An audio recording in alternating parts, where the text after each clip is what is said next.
আওয়ামী সমর্থকদের আবেগের কেন্দ্রবিন্দুতেই আজও দাঁড়িয়ে আছেন শেখ হাসিনা। তাদের কাছে তিনি কেবল একজন দলীয় নেতা নন, একটি আদর্শ, একটি ঐতিহাসিক স্মৃতি, একটি পরিবারের সংগ্রাম, এমনকি বাংলাদেশের অস্তিত্বের প্রতীক। তারা যুক্তি দেন যে বঙ্গবন্ধু কন্যা হিসেবে হাসিনা শুধুই ক্ষমতার চর্চাকারী একজন রাজনীতিবিদ নন, বরং তিনি এই জাতির সংবেদনশীল স্মৃতির সাথে ওতপ্রোতভাবে জড়িত একজন উত্তরসূরি, যার হাতেই বাংলাদেশের অগ্রগতির পথ খুলে গেছে। বিদ্যুৎ খাত, অবকাঠামো, অর্থনীতি, নারী উন্নয়ন, প্রতিটি ক্ষেত্রেই তারা হাসিনাকে তুলে ধরেন উন্নয়নের স্থপতি হিসেবে। তাই সমর্থকদের দাবি, হাসিনা ফিরলে বাংলাদেশ আবার হাসবে। এ শুধু স্লোগান নয়, বরং তাদের দীর্ঘ রাজনৈতিক আবেগের প্রতিফলন। তাদের চোখে তিনি বাংলাদেশের স্থিতিশীলতার প্রতীক। তার অনুপস্থিতি মানেই বাংলাদেশের ভবিষ্যৎ অনিশ্চয়তা। এমনকি তারা বলেন, দেশ থাকতে পারে, কিন্তু নেতৃত্ব ছাড়া দেশ টিকে না। আর সেই নেতৃত্বের নাম শেখ হাসিনা।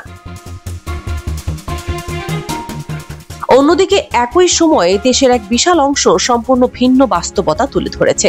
তাদের মতে, বর্তমানে হাসিনা আসলে দেশ হাসবে না, বরং দেশ বাঁচবে। কারণ হাসিনা আসলেই তার রায় কার্যকর করা হবে। তাদের মতে, হাসিনা জীবিত থাকা বাংলাদেশের সার্বভৌমত্বের জন্য বড় ধরনের হুমকি। রাষ্ট্রযন্ত্রের অপব্যবহার, সীমান্ত নীতি, ভারতের প্রতি অতি নির্ভরতা, বিরোধী দল দমন, মানবাধিকার লঙ্ঘন, বিচার বহির্ভূত হত্যা ইত্যাদি বিষয়গুলো তার রক্তের সাথে মিশে গেছে। তারা মনে করে, মানবতা বিরোধী অপরাধের রায়ে দণ্ডপ্রাপ্ত একজন সাবেক প্রধানমন্ত্রীকে ফেরত আনা মানে দেশের আইনি শাসন প্রতিষ্ঠা করা, এবং বিচার সম্পন্ন হওয়াই হবে রাষ্ট্রের প্রতি সর্বোচ্চ দায়বদ্ধতার নিদর্শন। তাদের ভাষায়, হাসিনা বেঁচে থাকা মানে রাষ্ট্রের মাথার উপর স্থায়ী চাপ, আর হাসিনার বিচার সম্পন্ন হলো বাংলাদেশের সত্যিকারের মুক্তি। কিন্তু এই আবেগঘন তর্কের বাইরে রয়েছে আরেক বড় বাস্তবতা। ভারত কখনোই এই মুহূর্তে শেখ হাসিনাকে বাংলাদেশের হাতে তুলে দেওয়ার ঝুঁকি নেবে না। ভারতের কাছে হাসিনা শুধুই রাজনৈতিক মিত্র নন, বরং দক্ষিণ এশিয়ার কৌশলগত ভারসাম্যে অত্যন্ত গুরুত্বপূর্ণ একটি সত্তা। দিল্লি জানে, হাসিনাকে ফেরত পাঠানো মানে তাকে সরাসরি মৃত্যুদণ্ডের কোঠায় তুলে দেওয়া, যা ভারতের আন্তর্জাতিক মানবাধিকার ইমেজকে ভয়াবহভাবে ক্ষতিগ্রস্ত করবে। মোদী সরকারের নির্বাচনী রাজনীতিতেও এর বিরূপ প্রতিক্রিয়া পড়বে। ফলে যদিও বাংলাদেশ গ্রেফতারি পরোয়ানা, রেড নোটিশ বা কূটনৈতিক আবেদন দিয়ে চাপ রাখছে, তবে ভারত সবকিছুই তা হেসে খেলে পাশ কাটিয়ে যেতে পারছে। কারণ প্রত্যর্পণ চুক্তিতে রাজনৈতিক মামলার অভিযুক্তকে ফেরত না দেওয়ার আইনি সুবিধা ভারতের হাতে রয়েছে। আর ভারত বলবে, হাসিনার মামলা রাজনৈতিক। ঠিক এই আইনি ও কৌশলগত সুবিধা ভারতকে এই মুহূর্তে পুরোপুরি নিয়মের আড়ালে নিরাপদ অবস্থানে রেখেছে। ভারতের এই অবস্থানের আরেকটি বড় কারণ হলো আন্তর্জাতিক কূটনীতি। পশ্চিমা দেশগুলো ভারতের বিরুদ্ধে মানবাধিকার লঙ্ঘনের নানা প্রশ্ন তুলছে। কানাডা ভারত টানাপোড়েন, যুক্তরাষ্ট্রের ভিসা ইস্যু, অস্ট্রেলিয়া ও ইউরোপের মানবাধিকার সংক্রান্ত মন্তব্য, সবকিছু মিলিয়ে ভারতের কাঁধে এখন দৃষ্টির চাপে বাড়তি ওজন যোগ হয়েছে। এমন একটি মুহূর্তে একজন সাবেক প্রধানমন্ত্রীকে মৃত্যুর দিকে ঠেলে দেওয়া ভারতকে বিরাট আন্তর্জাতিক ঝুঁকিতে ফেলবে। পাশাপাশি বাংলাদেশের সাম্প্রতিক রাজনৈতিক পালাবদলের পর ভারত বিরোধী অনুভূতি বেড়েছে। পাকিস্তানের সঙ্গে বাংলাদেশের নতুন সখ্যতা দিল্লিকে আরো চিন্তিত করছে। ফলে ভারত যে কোনোভাবেই পরিস্থিতিকে নিয়ন্ত্রণের মধ্যে রাখতে চাইবে। আর সেই নিয়ন্ত্রণের মূল উপাদান হলো হাসিনাকে নিজেদের কাছে রাখা, যাতে ভবিষ্যতের ঘটনা প্রবাহে তাকে দর কষাকষির সবচেয়ে গুরুত্বপূর্ণ তাস হিসেবে ব্যবহার করা যায়। বাংলাদেশের অভ্যন্তরীণ রাজনীতিতেও এই চিত্রকে জটিল করে তুলেছে।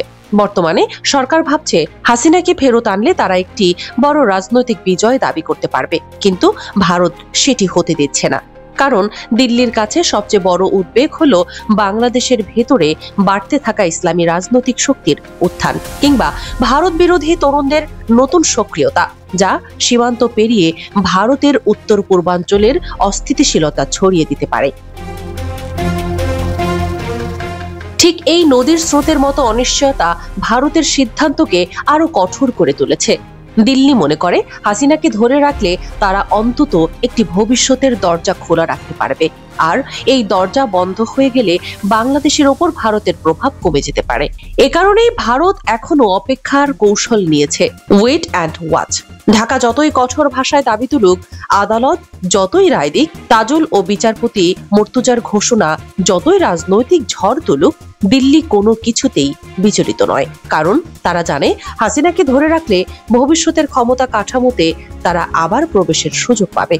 দক্ষিণ এশিয়ার রাজনীতিতে ক্ষমতা হঠাৎ দিক বদলায়। আজ যে শক্তি নিচে, কাল সেই আবার ওপরে। ভারত ঠিক সেই সম্ভাবনাটাকেই লালন করছে। ঠিক এই জটিল মুহূর্তে আরেকটি শক্তি নীরবে নিজেদের অবস্থান মজবুত করছে, জামায়াত ও ছাত্র শিবির। তারা পুরো ঘটনা প্রবাহকে দেখছে এমন এক সুযোগ হিসেবে যা রাজনৈতিকভাবে বিরল। তাদের যুক্তি হলো, ভারত শেখ হাসিনাকে ফেরত দেবে না, এটা প্রায় নিশ্চিত। এই পরিস্থিতি জামায়াত শিবিরের জন্য এক ধরনের কৌশলগত সুবিধা তৈরি করছে। কারণ যদি আন্তর্জাতিক চাপের মুখে হাসিনাকে ফেরত আনা হয় এবং মৃত্যুদণ্ড কার্যকর হয়, তবে বিশ্বের অনেক দেশ জামায়াতের সাথে দূরত্ব বজায় রাখতে চাইবে। ফলে রাজনৈতিক ভারসাম্য ধরে রাখতে দেশের ভিতরে ও বাইরে বহু শক্তি বিএনপির দিকে ঝুঁকবে। আর বিএনপির জনপ্রিয়তা বাড়লে হাসিনার জন্য ভবিষ্যতে আবারও রাজনৈতিক দরজা খুলে যেতে পারে।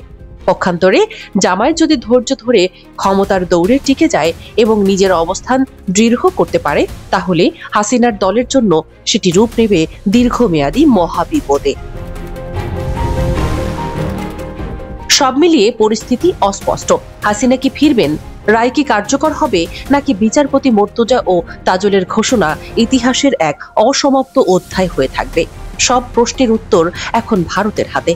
অনেকে এখন বিশ্বাস করে হাসিনা আসবে, দেশ আবার হাসবে। আর অন্য অনেকে দৃঢ়ভাবে বলে, হাসিনা ফিরলেই বিচার হবে, বিচার হলেই দেশ সত্যিকারের মুক্তি পাবে। কিন্তু কূটনীতি, ক্ষমতার রাজনীতি, আন্তর্জাতিক স্বার্থ সবকিছুর মাঝখানে সত্য হলো একটাই, হাসিনা ফিরবে কিনা সেটা বাংলাদেশের সিদ্ধান্ত নয়, ভারতের হিসেব নিকেশের ওপরেই নির্ভর করছে।